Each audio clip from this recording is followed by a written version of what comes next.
حضور فرماتے ہیں کچھ لوگوں کو اللہ قیامت میں بغیر حساب کتاب جنت میں داخل کرے گا، فرشتے پوچھیں گے پل صراط سے ہوا ہے؟ وہ کہیں گے دیکھی نہیں۔ میزان عمل تلوائے؟ وہ کہیں گے دیکھا ہی نہیں۔ کیسے آ گئے؟ تو کہیں گے خدا کے فضل سے آ گئے۔ فرشتے پوچھیں گے تمہارا عمل کیا تھا؟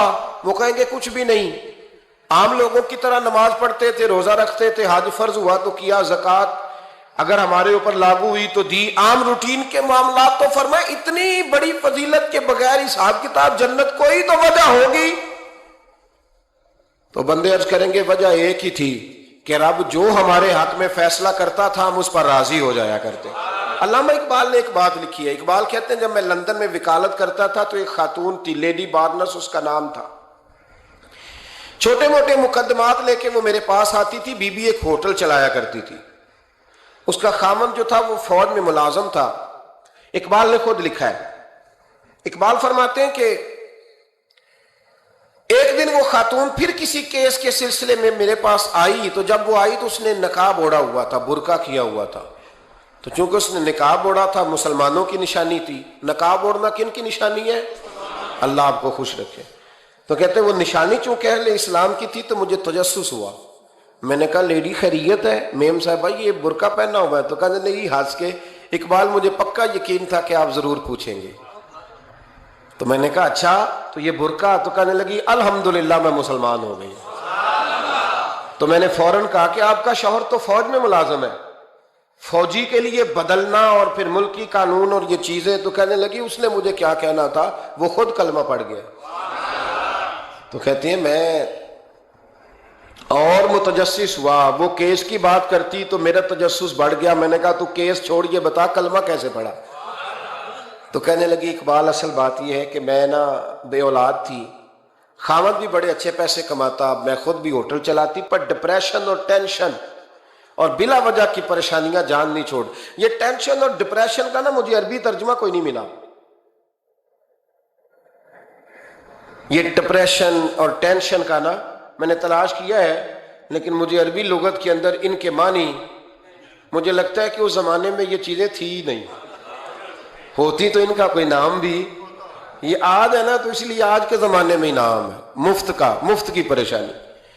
تو کہتی ہے مجھے ٹینشن اور ڈپریشن رہتی تھی ہر وقت، بڑی میں پریشان رہتی تھی۔ میرے ساتھ ایک عجیب واقعہ ہوا کہ میرے ہوٹل میں نا ایک بابا جی برتن مانجتے تھے، بوڑھے آدمی تھے، 70 سال کے قریب عمر تھی۔ ان کا ایک بیٹا تھا، ایک بہو تھی، ایک پوتا تھا، لیکن وہ بیچارے بیٹا بیمار رہتا تھا تو لہٰذا وہ خود مزدوری کرتے۔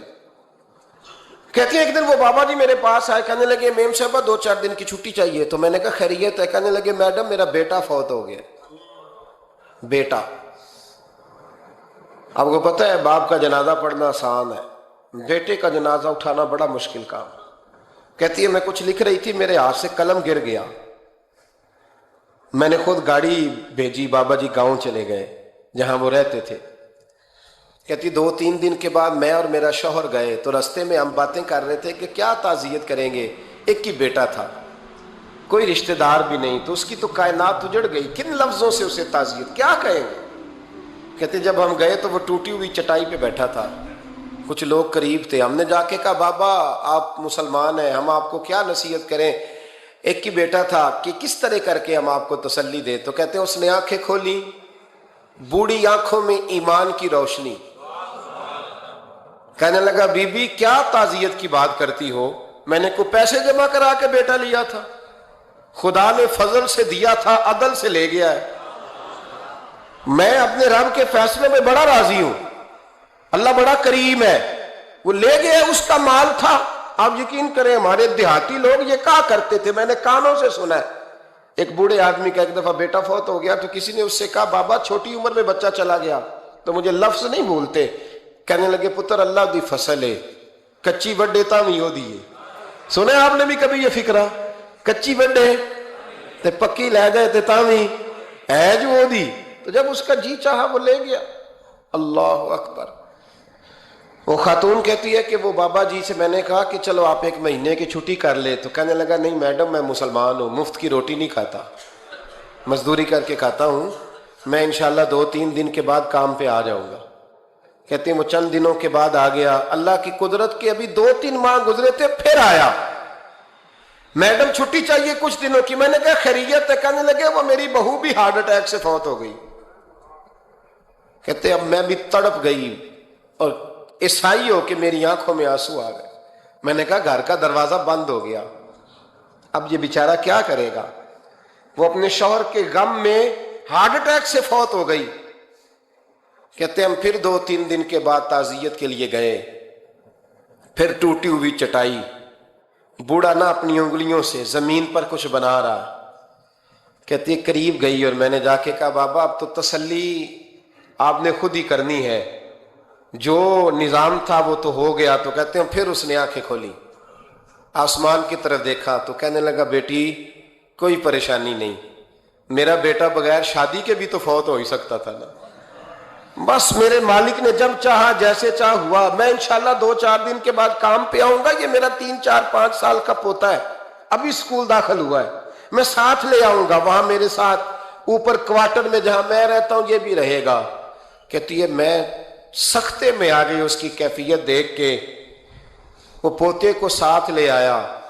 کبھی کبھی میں دیکھتی چھت پہ کھڑے ہو کے کہ دادا گھوڑا بنا ہوا ہے اور پوتا سواری کر رہا ہے. وہ سویرے اٹھتا اس کو سکول چھوڑ کے آتا, شام کو لے کے آتا, پیار کرتا, محبت کرتا.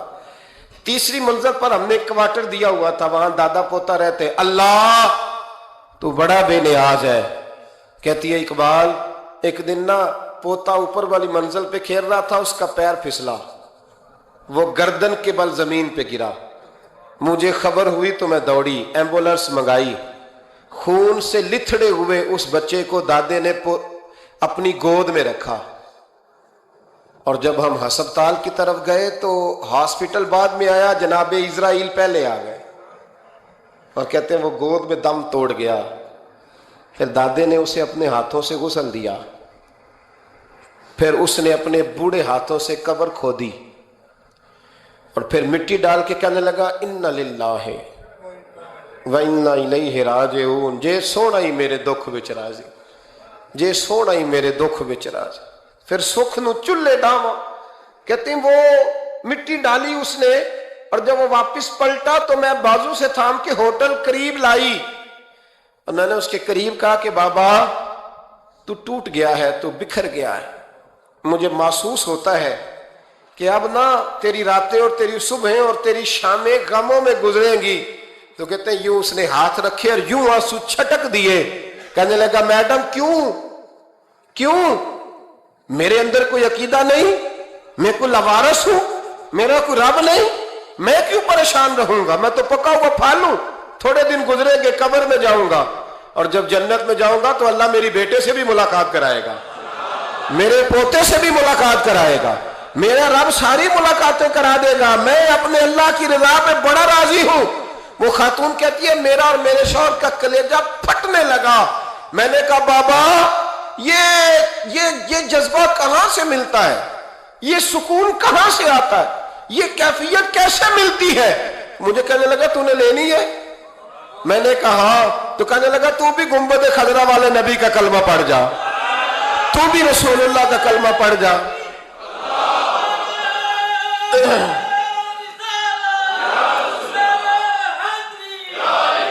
میرے محبوب کا کلمہ پڑھ, اللہ تجھے سکون عطا کرے. ایک حدیث نہ پڑھ لوں مسلم شریف سے, بخاری سے ایک حدیث نہ پڑھ لوں تاکہ یہ بات مضبوط ہو جائے. حضرت ابو طلحہ رضی اللہ تعالی, بیٹا شدید بیمار ہے, مزدور آدمی تھے, کئی دنوں سے گھر تھے. بیوی کہنے لگی اگر آپ گھر میں بیٹھے رہیں گے تو کھائیں گے کہاں سے, جاؤ آپ مزدوری کرو, میں بیٹے کو دیکھتی ہوں. ابو طلحہ مزدوری کرنے چلے گئے. شام کو آئے تو بیٹا فوت ہو چکا تھا. عورتیں بے حوصلہ ہوتی ہے نا اکثر, پر بیوی نے سفید کپڑا ڈال کے کمرے میں رکھ دیا. بیٹا, ماں اور بیٹا کو ناپ تکتا ہے رشتہ, بیٹے میں سفید چادر ڈال کے کمرے میں رکھ دیا. حضرت ابو طلحہ انصاری آئے, بیٹے کا کیا حال ہے؟ کہنے لگی اللہ کی رحمت میں ہے. اللہ کی, کیسا جملہ ہے, اللہ کی رحمت میں ہے. خامد نے کھانا کھایا, بیوی سے ملنے کو دل کیا تو ملاقات ہوئی. فارغ ہو کے بیٹھے تو خاتون اٹھ کے نا خاوند کے قریب گئی، اس کا ہاتھ تھاما، کہنے لگی نبی کریم علیہ السلام کے صحابی ہو، ایک مسئلہ دریافت کرنا تھا، بتاؤ گے؟ کہ پوچھو۔ کہنے لگی اگر کوئی آپ کے پاس امانت رکھوائے اور پھر اپنی امانت واپس مانگے تو کیا کرو گے؟ حضرت ابو طلحہ کہنے لگے پوچھنے والی کیا بات ہے، جس کی امانت ہے واپس کر دیں گے۔ اب زوجہ روئی، اب صبر والی بی بی روئی، اب ماں روئی، آنسو ٹپکے، آنچل سے پوچھ کے کہنے لگی ابو طلحہ وہ بیٹا بھی اللہ کی امانت تھا اور رب اپنی امانت لے گیا ہے، اٹھو غسل کفن کا بندوبست کرو۔ حضرت ابو طلحہ اٹھے، کامتے کامتے ہاتھوں سے غسل کفن دیا، مسجد نبوی میں پہنچے، محبوب کی بارگاہ میں عرض کیا تو رسول کریم فرمانے لگے تیرے اور تیری بیوی کے عمل سے اللہ بھی بڑا راضی ہے، اللہ کے رسول بھی بڑے راضی ہیں اور اللہ تجھے برکت عطا کرے گا۔ صحابہ کہتے ہیں پھر اللہ نے انہیں 9 بیٹے عطا فرمائے، پھر اللہ نے انہیں اللہ کی رضا پہ راضی رہنا سیکھو، اللہ کے قریب چلے جاؤ گے اللہ کی رضا پہ۔ حضرت سفیان ثوری دعا مانگ رہے تھے، یا اللہ راضی ہو جا، یا اللہ راضی ہو جا، یا اللہ راضی ہو جا، دعا مانگ رہے تھے۔ بی بی رابعہ بصری پردے کے پیچھے بیٹھی تھی، جب دعا لمبی ہو گئی تو کہنے لگی سفیان بس کر، کوئی اگلا لفظ بھی بول، بس کر۔ آپ فرمانے لگے تجھے کیا ہوا؟ تو کہنے لگی تو کب سے کہہ رہا یا اللہ راضی ہو جا، یا اللہ راضی ہو جا، پہلے اپنے دل پہ ہاتھ رکھ کے بتا تو اللہ سے راضی ہے؟ تو راضی ہے اللہ سے؟ تو روز نہیں کہتا پیسے نہیں ہے میرے پاس مجھے دے، تو روز نہیں کہتا یا اللہ فلانی چیز کوئی نہیں دے، اے اللہ فلاں کو دے دیا مجھے کیوں نہیں دیتا معاذ اللہ، تو روز شکوے نہیں کرتا؟ فرمایا پہلے تو راضی ہو جا۔ ترمذی شریف کی حدیث ہے، میرے نبی کریم علیہ السلام نے فرمایا تم اللہ کے دیے ہوئے تھوڑے رزق پہ راضی ہو جاؤ، اللہ تمہاری تھوڑی عبادت سے راضی ہو جائے۔